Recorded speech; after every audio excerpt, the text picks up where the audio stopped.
नमस्कार, स्वागत है आप सभी का हमारी इस खास पेशकश आज की चर्चा में। मैं हूं प्रीति सिंह और आज की चर्चा में हम बात कर रहे हैं गुजारा भत्ता को लेकर सुप्रीम कोर्ट के नए दिशा निर्देशों की।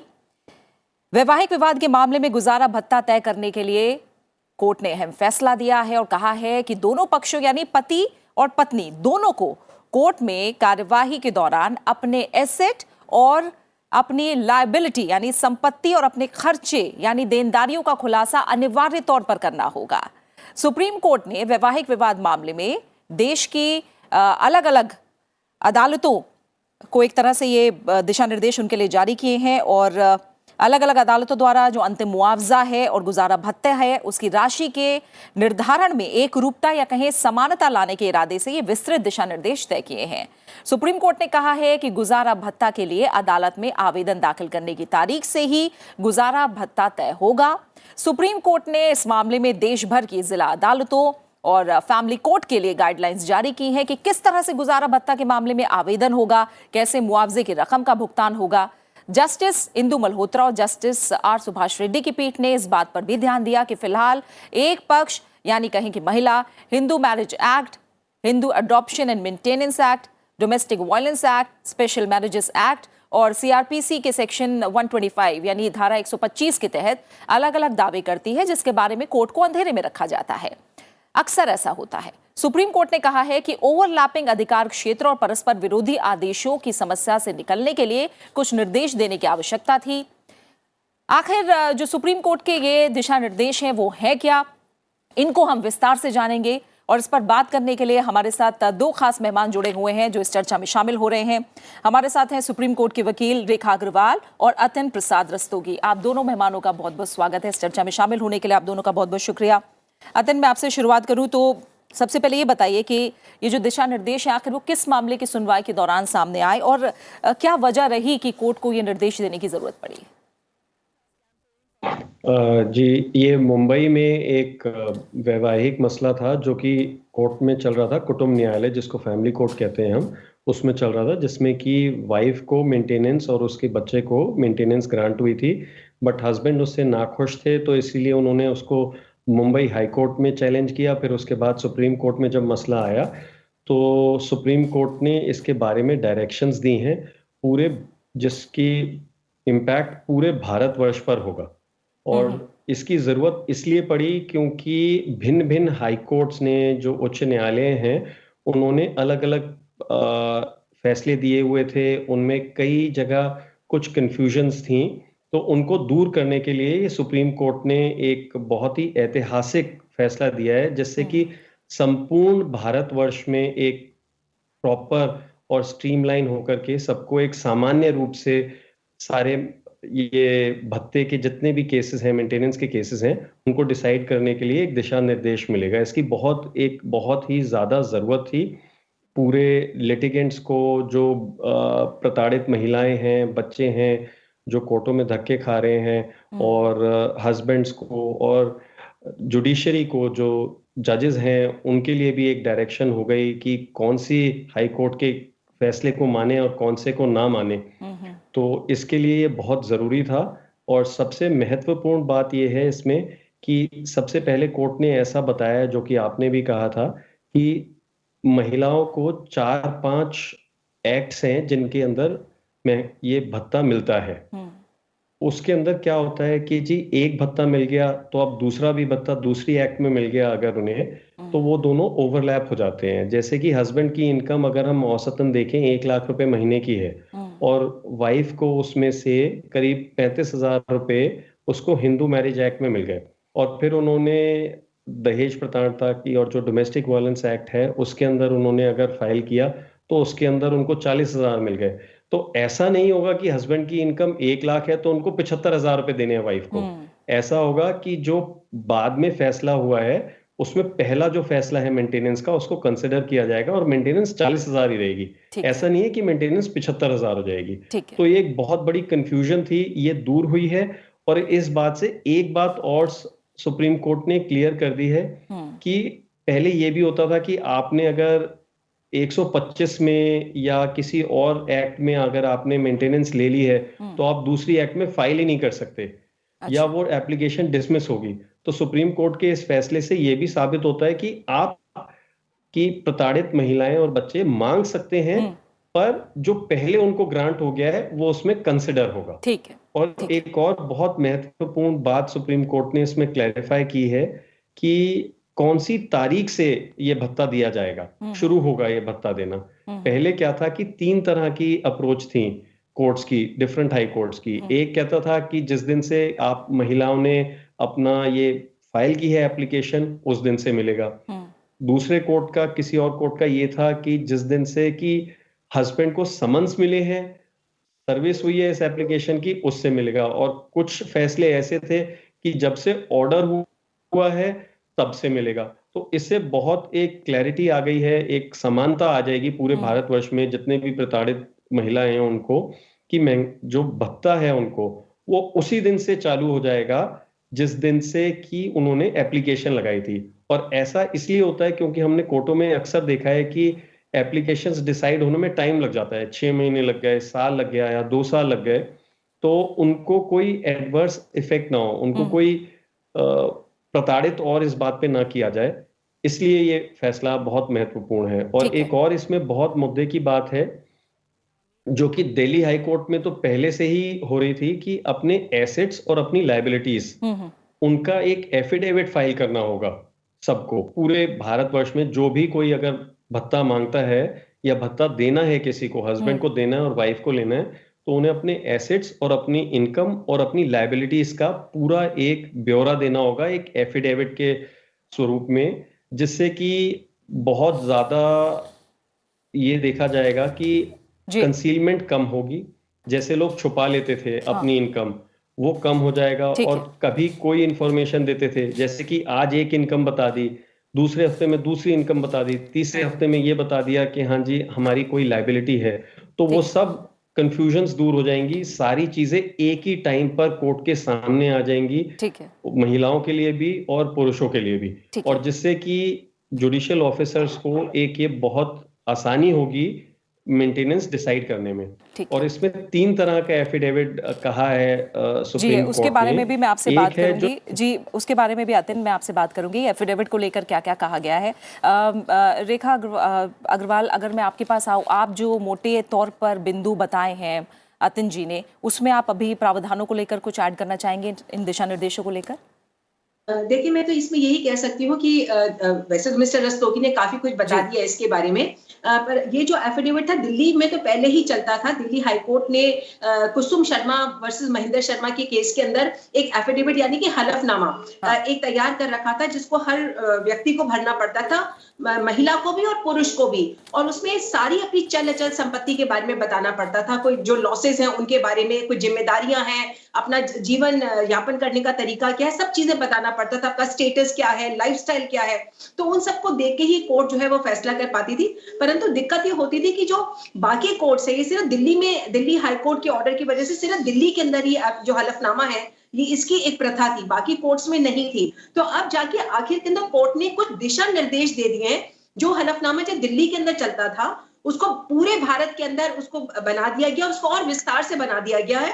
और उसके अंदर कोर्ट ने साथ साथ कुछ दिशा निर्देश भी दिए हैं। कोर्ट ने यह भी कहा है, सुप्रीम कोर्ट ने, कि कोई भी हार्ड एंड फास्ट फॉर्मूला नहीं हो सकता है किसी की भी इनकम और लायबिलिटी को डिटरमिन करने का, यानी कि पुरुष की कितनी इनकम है, कितनी जिम्मेदारियां हैं, उसकी पत्नी की कितनी जिम्मेदारियां, कितनी जरूरत है, कितने बच्चों की जरूरत है, इसका कोई एक 100% एक फॉर्मूला नहीं निकाल सकती है कोर्ट, परंतु दिशा निर्देश दे सकती है, जिसके अंदर कोर्ट ने कुल मिला के 6 या 7 दिशा निर्देश दिए हैं। जैसे कि शादी को चलते हुए कितना समय हो गया है, कितने समय तक पति पत्नी साथ साथ रहे हैं, महिला कितना कमाती थी शादी के पहले या शादी के बाद में, कितनी पढ़ी लिखी है, क्या उसको कोई नौकरी अभी मिल रही है या नहीं मिल रही है, उसके कितने बच्चे हैं, बच्चों को क्या क्या जरूरतें हैं, क्या उनको एक्स्ट्रा क्लासेस की जरूरत है, क्या कोई ऐसा घर में कोई व्यक्ति है या तो पति के घर में या पत्नी के घर के अंदर जो बीमार है, जिसको ज्यादा पैसे की और की सेवाओं की जरूरत है। और तो ये सारी बातें जो है कोर्ट ने कहा है कि इनका हमको ध्यान में रखना पड़ेगा। इन सबको ही ध्यान में रख के मेन बात है कि पति और पत्नी को सच्चाई से कोर्ट के सामने आना है। प्रॉब्लम क्या होती है कि जैसे ही कोई वैवाहिक संबंध खराब हो जाता है, जैसे ही रिश्ते के अंदर कोई कड़वाहट आ जाती है, तो पति जो होता है कई बार उसके पास संपत्ति होती है, वो समृद्ध होता है, पर फिर भी गुस्से की वजह से होता है कि अपनी पत्नी को नहीं दूंगा, इसको कोर्ट कचहरी के अंदर जीवन भर में लटका के रखूंगा, देखते मेरे से कैसे ले जाएगी। उसने मेरे ऊपर या मेरे माँ बाप के ऊपर आरोप लगाया है, दहेज का केस मेरे पर फाइल कर दिया। तो कई बार होता है गुस्सा गर्मी ज्यादा होती, जबकि पति को मालूम है असलियत के अंदर कि मेरी पत्नी और मेरे बच्चों को जरूरत है। तो कैसे कोर्ट इस बात का अंदाजा लगाए? दिक्कत क्या होती है कि पति जो है वो गुस्से के अंदर जो अपनी जो इनकम है उसको बहुत कम दिखाता है, और जो पत्नी है क्योंकि उसको भी अपने पति के ऊपर बहुत रोष होता है, आक्रोश आया हुआ होता है कि उसने मेरे को तंग किया, तो वो अपने पति की जो इनकम है उसको बहुत बढ़ा चढ़ा के बताती है। तो कोर्ट की, जैसे मैंने कल भी कहा था आपके शो में, कि कानून के जो है, कानून के आंखों के ऊपर पट्टी बंधी हुई है, ब्लाइंड फोल्ड है। कोर्ट के सामने दोनों बराबर है, पति भी और पत्नी भी, दोनों बराबर है। कोर्ट किसी की भी फेवर नहीं करना चाहती है, दोनों बराबर है, पर फैसला कैसे करे, उसमें बैलेंस कैसे करो। जो एक तराजू है, कानून की देवी के हाथ में एक तराजू है जिससे दोनों को बैलेंस करना है। यानी कि पति जो है, अगर उसके माँ बाप है, फर्ज करिए कि पति के माँ बाप है जो उनके ऊपर डिपेंडेंट है, या कोई भाई बहन है जो डिपेंडेंट है, किसी को बीमारी है, तो ये सारी चीजें भी जो है कोर्ट ध्यान में रखती है। उसी के साथ साथ पत्नी की भी क्या जिम्मेदारियां हैं, क्या उसके बच्चा कोई बीमार है, उसको कोई खास जरूरत है क्या वो पढ़ी लिखी है, क्या वो नौकरी अप्लाई कर रही है, क्या उसको नौकरी नहीं मिल रही। कई बार होता है कि महिलाएं जो है उनके पास एक डिग्री तो होती है, पढ़ाई की डिग्री होती है, क्वालिफिकेशन होती है, परंतु शादी के बाद उन्होंने काम करना बंद कर दिया होता है क्योंकि वो घर में बच्चों को संभाल रही होती हैं। पति कहते हैं तुम तो पढ़ी लिखी हो, तुम क्यों नहीं कमाती हो, तुम पहले भी नौकरी कर रही थी। मैं पहले नौकरी कर रही थी, पर अब शादी के बाद क्योंकि मैंने नौकरी छोड़ दी है, तो आज का जो एक आर्थिक समय जिस तरीके से चल रहा है, वहां पे महिलाओं को बहुत आसानी से नौकरी नहीं मिलती है, या मिलती भी है तो इतनी कम पैसे की मिलती है कि लड़की उसको करना नहीं चाहती है। तो इन सारी बातों को कोर्ट ने कहा है कि हमको वास्तविकता के अंदर देखना है कि महिलाओं को, और ये खासकर इस बात को मैं जरूर यहाँ पे कहना चाहूंगी कि जो फैसला जो कोर्ट ने कहा है, ये इंटरिम कॉम्पनसेशन, इंटरिम मेंटेनेंस के बारे में कहा, यानी कि अंतरिम मेंटेनेंस केस के चलते हुए दौरान। ठीक है, ये फाइनल मेंटेनेंस की बात नहीं कर रहे हैं हम, ये सिर्फ अंतरिम मेंटेनेंस की बात कर रहे हैं। और मेंटेनेंस का मतलब क्या होता है? जो 3 मूल चीजें हर महिला को या हर पुरुष को चाहिए अपने जीवन यापन के लिए, वो है रोटी, कपड़ा और मकान। ये 3 चीजें जो हैं महिला को कैसे मिले अगर उसका अपने पति के साथ में कोई भी वजह से झगड़ा हो गया, चाहे पत्नी की गलती है या पति की गलती है, आज वो सड़क के ऊपर आ गई है, वो क्या अपने माँ बाप के पास जाए? क्या उसके माँ बाप की जिम्मेदारी है उसको देखभाल करने की? नहीं, बिल्कुल नहीं। जिम्मेदारी किसकी है? अभी हाल ही में कोर्ट ने कहा है कि नैतिक तरीके से भी मॉरल रिस्पॉन्सिबिलिटी भी है पति की अपनी पत्नी को और अपने बच्चों की देखभाल करने के लिए। तो इन सारी बातों को देखते हुए कोर्ट ने कहा है कि दोनों पार्टियों को हमको बैलेंस करके चलना है, पर क्योंकि महिलाएं जो होती हैं वो ज्यादातर प्रताड़ित होती हैं, उनको बच्चों की भी देखभाल करनी होती है, इसलिए एक तरह का हमको एक सोल्यूशन निकालना चाहिए कि पत्नी सड़क के ऊपर ना आ जाए, एकदम उसके जो जीवन है बर्बाद ना हो जाए, बच्चे जो है वो भूख से नहीं मरते रहे।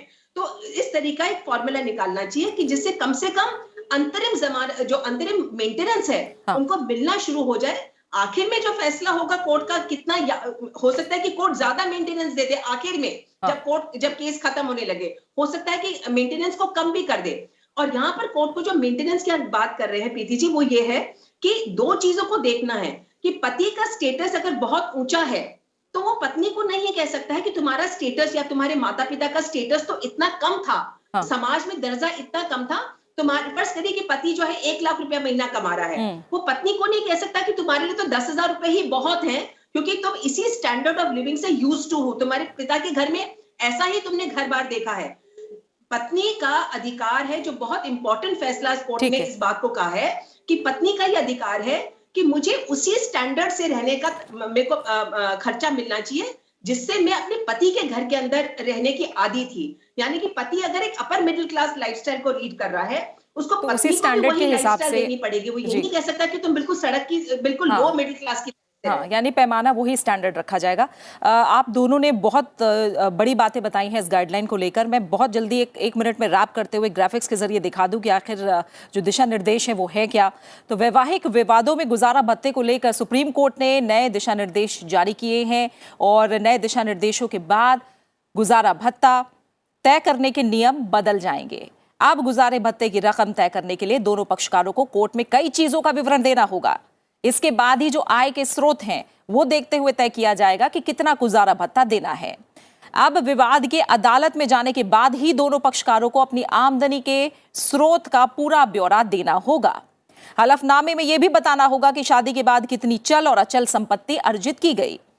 जब तक आय और संपत्ति का पूरा ब्यौरा सामने नहीं आ जाता, तब तक गुजारा भत्ता नहीं देने के कारण गिरफ्तारी या जेल भेजने की प्रक्रिया रुकी रहेगी। गुजारा भत्ता ना देने को कोर्ट की अवमानना माना जाएगा और जेल की सजा भी हो सकती है। देश के तमाम कोर्ट भी इस गाइडलाइन का इस्तेमाल करते हुए विवादों का निपटारा करेंगे। सभी जिला अदालतों, कुटुंब अदालतों, न्यायिक मजिस्ट्रेट की अदालतों की वेबसाइट पर भी ये प्रदर्शित होंगे दिशा निर्देश। अदालत ने कहा है कि यह फैसला जागरूकता पैदा करने और अमल के लिए सभी अदालतों में प्रदर्शित होंगे।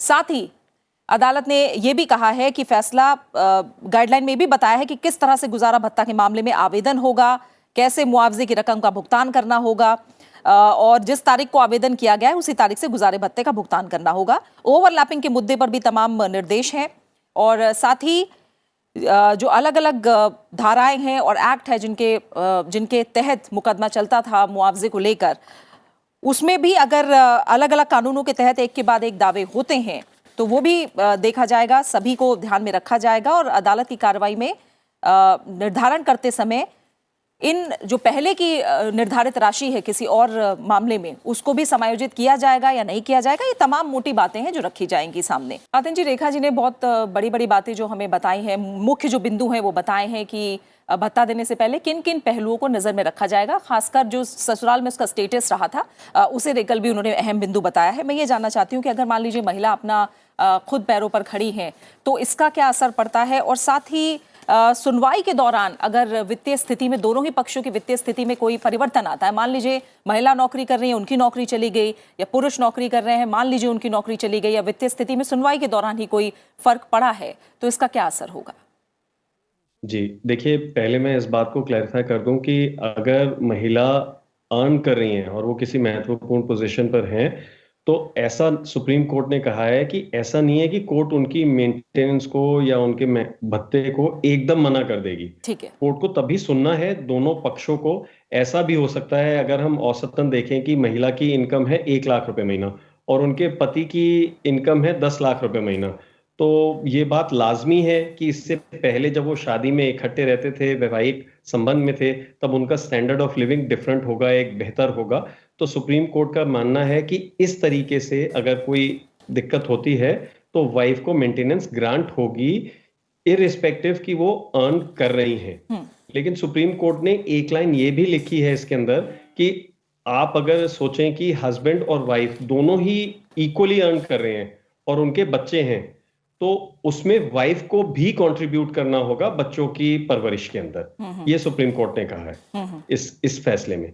जी, और जो मैं एफिडेविट्स की आपको बात बता रहा था, उन एफिडेविट्स में सबसे महत्वपूर्ण चीज ये है कि सुप्रीम कोर्ट ने इसमें 3 कैटेगरीज रखी हैं। एक है शहरी लोगों के लिए जो मेट्रो सिटीज हैं उनके लिए, और एक है जो ग्रामीण लोग हैं जो हमारे एरियाज हैं जो रूरल हैं उनके लिए, और एक है ट्राइबल एरियाज के लिए। तो जो शहरी लोग हैं उनकी इनकम और उनकी जो एक्सपेंडिचर है वो डिफरेंट होते हैं, उनके एसेट्स का नेचर डिफरेंट होता है, वो गाड़ियां और उनके पास क्रेडिट कार्ड्स, मोबाइल्स और ये सारी चीजें होती हैं, और जो शहरी लोग हैं उनके पास, और अगर जो ग्रामीण लोग हैं उनके पास कैटल होता है, गाय होगी, भैंस होगी, या कोई इस तरीके के उनके एसेट्स होंगे जो कि एग्रीकल्चरल इक्विपमेंट्स हैं, या किसी के पास कोई राइट है कहीं पे भूमि पे एग्रीकल्चर करने का या उसमें से कुछ उत्पादन करने का, तो उन सब चीजों को देखा जाएगा। तो ये एक बहुत महत्वपूर्ण चीज है जो कि कैटेगराइज करेगी अलग अलग जगह पे अलग अलग कैटेगरी के लोगों को, जो ये हमें एक एफिडेविट फाइल करना होगा। यानी बहुत बारीकी से ब्यौरा लिया जाएगा, ये हम कह सकते हैं। रेखा जी, गुजारा भत्ता में अपनी संपत्ति और देनदारी का खुलासा जो अनिवार्य किया गया है, और एक तरह से निपटारे की समय सीमा भी क्या इसमें तय की गई है, और इससे क्या होगा? क्या ये उम्मीद की जाए कि जो इस तरह के केसेस हैं उनकी पेंडेंसी अब कम होगी, जल्दी निपटारा होगा और जरूरतमंद जो है उसको ज्यादा इंतजार नहीं करना होगा? जी बिल्कुल, ये जो दिशा निर्देश अब दिए गए हैं, क्योंकि ये पूरे भारत के अंदर है। पहले जैसे मैंने बताया कि सिर्फ दिल्ली में ऐसे हलफनामे का एक प्रचलन था, पूरे भारतवर्ष में नहीं था। और बाकी कोर्टों में जो मेरा तजुर्बा है वो यही है कि इतने लंबे समय तक तारीखें पड़ती जाती थी, क्योंकि हर बार पति या पत्नी को कोई नई चीज कोर्ट के सामने लेके आते थे, कोई कोई छिपाता था, कोई बढ़ाता था, ऐसे चलता रहता था और कोर्ट के सामने सही पिक्चर नहीं आती थी। पर क्योंकि अब एक रिटन हलफनामा, लिखित तौर से एक हलफनामा दिया गया है जहां पर हर चीज को बताना पड़ेगा, आपकी जैसे चल संपत्ति क्या है, आपके बैंक बैलेंस क्या है, आपके क्या लॉसेज है, क्या लायबिलिटीज है, क्या जिम्मेदारियां हैं, क्रेडिट कार्ड, जो रस्तोगी जी ने कहा कि अगर कोई ग्रामीण व्यक्ति की बात करते हैं तो उनके पास क्या जमीन है, क्या ट्रैक्टर है, क्या क्या उनके पास इक्विपमेंट है, हर चीज को बताना पड़ेगा, आपके कौन डिपेंडेंट्स है। तो जब आप एक बार के अंदर ही जब आपके ऊपर, जब पति के ऊपर एक सम्मन्स आता है अपनी पत्नी के द्वारा, केस जो करती है पत्नी और खर्चे का, और जब उसके ऊपर सम्मन्स वो रिसीव करते हैं उसी समय उनको ये पता चल जाता है कि देखिए मेरी पत्नी ने ये केस कर दिया है। और पत्नी में जब पहली बात ये बता दूं, जब पत्नी केस करती है उसको उसी समय इस हलफनामे को फाइल करना है, ऐसा नहीं कि वो बाद में करेगी, पत्नी भी पहले करेगी। और जब पति को सम्मन मिलेगा केस का तो वो भी उसी समय अपने जवाब के साथ साथ ये एक हलफनामा बना के फाइल करेगा, जिससे कोर्ट को दूध का दूध और पानी का पानी करने के अंदर कोई भी तरह की दिक्कत नहीं आएगी। ये इस एफिडेविट का, ये जो सुप्रीम कोर्ट की रजनीश वर्सेस नेहा के अंदर जो कल ये फैसला हुआ है बॉम्बे हाई कोर्ट के खिलाफ, जो रजनीश ने अपील करी थी सुप्रीम कोर्ट में, सुप्रीम कोर्ट ने एक तरह से पूरे भारतवर्ष को ये जो डायरेक्शंस दे दी गए, मुझे लगता है कि अब ये जिसको कहते हैं कि ब्लैक एंड व्हाइट के अंदर सारी चीजें आ जाएंगी, कोई इस बात को छिपा के घुमा फिरा के नहीं कह सकेगा, क्योंकि इस एफिडेविट में ये भी लिखा गया है कि जो भी व्यक्ति झूठ बोलता है कोर्ट के ऊपर, हलफनामे का मतलब क्या होता है, हलफनामे का मतलब वो होता है वो दस्तावेज जो आप एक शपथ खा के कहते हैं कि मैं जो बोल रहा हूं वो सच बोल रहा हूं या सच बोल रही हूं। तो कोई भी पति या कोई भी पत्नी अगर झूठा हलफनामा देती है कोर्ट के अंदर, तो उनको ये भी चेतावनी दे दी गई है इस एफिडेविट के अंदर कि देखिए झूठ बोलने की सजा जेल होगी, इसके अंदर आप 4 साल की जेल भी भुगत सकते हैं, जिसको हम अंग्रेजी में परजुरी कहते हैं, कि शपथ के ऊपर झूठ बोलना। तो ये जो एक तरह का एक जब चेतावनी दे दी है ये, तो मुझे लगता है कि जितने भी पति पत्नी जो कोर्ट्स के अंदर केसेस आज लड़ रहे हैं, और उनके वकील भी, कई बार वकील भी होते हैं जो इस तरह की बोल देती हैं, अरे इस बात को छिपा दो।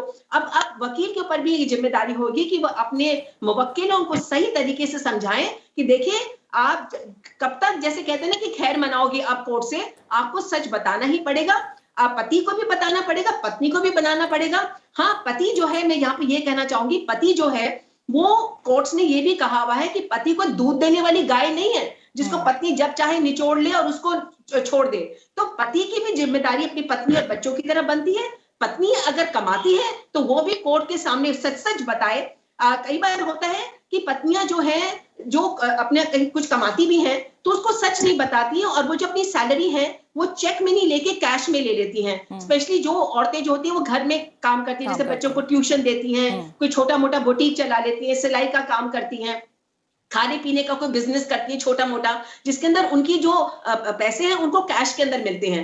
इन सारी चीजों को वो छिपा लेती हैं। तो अब एक कोर्ट ने एक सबको चेतावनी दे दी गई है कि देखिए अगर आपको मेंटेनेंस चाहिए अपने पति से तो आप सच सच बताइए, और पति को भी चेतावनी दे दी गई कि भैया लटकाने से काम नहीं चलेगा, क्योंकि आखिर में जब भी कोर्ट का फैसला होगा वो फैसला आपको पीछे वाली डेट से देना पड़ेगा। ऐसा नहीं कि अपने केस को लंबा लटका दिया और आप उसमें खुश हो रहे हो कि देखिए मैंने केस में 6 महीने की मैंने उसके अंदर डेट लगवा दी, एक तारीख मिल गई, पत्नी रोती फिरेगी, ऐसा नहीं है। अब वास्तविकता में कोर्ट ने कहा है, जिसको कहते हैं कि प्रैक्टिकल गाइडलाइंस ले डाउन करी है, जो सारी कोर्ट समझ सके, जितने भी पुरुष और महिलाएं जो कोर्ट के अंदर केसेस लड़ रहे हैं, वैवाहिक झगड़े लड़ रहे हैं, वो भी समझ लें, उनके वकील भी समझ लें कि अब हमको दूध का दूध पानी का पानी बताने के लिए कोर्ट की मदद करनी पड़ेगी, नहीं तो कोर्ट का फैसला समय से नहीं आएगा, और उसका भुगतान जो है वो आखिर में पति को भुगतना पड़ेगा अगर वो केस को लटकाता है, क्योंकि जो मेंटेनेंस है वो पहले दिन से देनी पड़ेगी जिस दिन महिला ने केस को फाइल किया है। और पत्नी को भी सच बताना पड़ेगा। ऐसा नहीं कि पत्नी अपनी इनकम को छिपा ले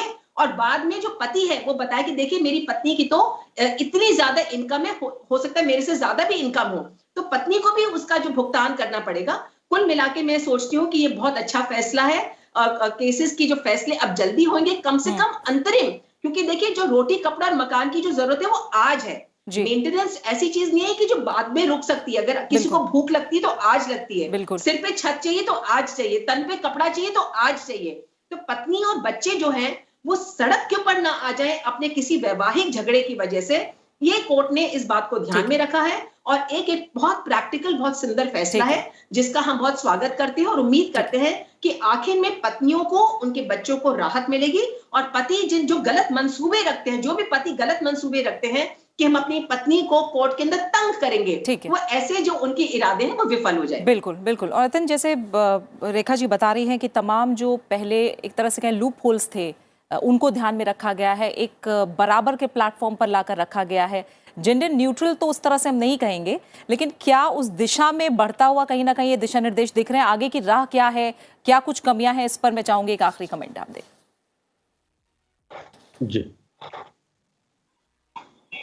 जी बिल्कुल, ये एक ऐसा दिशा निर्देश है जो कि एक जिसे कहते हैं कि स्टेपिंग स्टोन है आगे के लिए, और इससे कि बहुत राहत मिली है सब लोगों को। एक स्ट्रीमलाइन हुआ है प्रोसेस, जिससे कि सब लोग एक टाइम पर एफिडेविट्स फाइल करेंगे और कंसीलमेंट्स रुकेंगी। कोर्ट का जो प्रोसीजर है वो फास्ट होगा और सबको राहत मिलेगी इसमें, प्रताड़ित बच्चों को, प्रताड़ित माओ को और प्रताड़ित बीवियों को, उनको भी राहत मिलेगी और हस्बैंड्स को भी ये राहत मिलेगी कि उन्हें पता है कि हाँ जी, हमें अपनी सारी जो वाइफ की इनकम है वो भी हमें सामने आ गई है कोर्ट के। तो कोर्ट के लिए भी ये बहुत आसान हो जाएगा इन गाइडलाइन से कि कब से उनको भत्ता देना है, कितने टाइम देना है और कैसे देना है। तो ये पूरा प्रोसेस जो है एक बहुत उम्दा प्रोसेस है जिसको पूरे भारतवर्ष में फॉलो किया जाएगा। और सबसे अच्छी बात यह है कि हर जगह अपने हिसाब से ये लागू कर सकती है।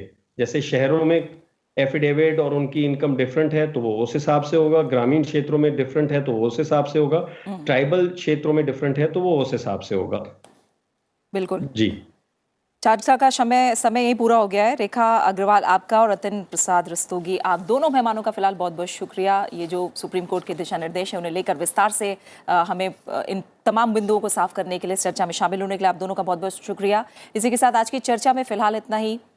सुप्रीम कोर्ट ने वैवाहिक मामलों में गुजारा भत्ता के मामलों में जल्द फैसले, और देखें तो दोनों पक्षों को की जो वित्तीय स्थिति है उसके हर बारीक पहलू को ध्यान में रखकर ये तमाम दिशा निर्देश जारी किए हैं ताकि ज्यादा पारदर्शिता के साथ जल्द से जल्द फैसले लिए जा सके। दोनों पक्षों से भी यही उम्मीद की गई है कि वो बिना कोई जानकारी छुपाए या कोर्ट को अंधेरे में रखे सभी जानकारी मुहैया कराए ताकि किसी भी एक पक्ष के साथ अन्याय ना हो या उसका गैर वाजिब फायदा ना उठाया जा सके। इसी के साथ आज की चर्चा में फिलहाल इतना ही। आप इस कार्यक्रम को YouTube पर भी देख सकते हैं। अपनी राय और सुझाव और प्रतिक्रिया हम तक पहुंचा सकते हैं, इसका हम इंतजार करते हैं। इजाजत दीजिए, नमस्कार।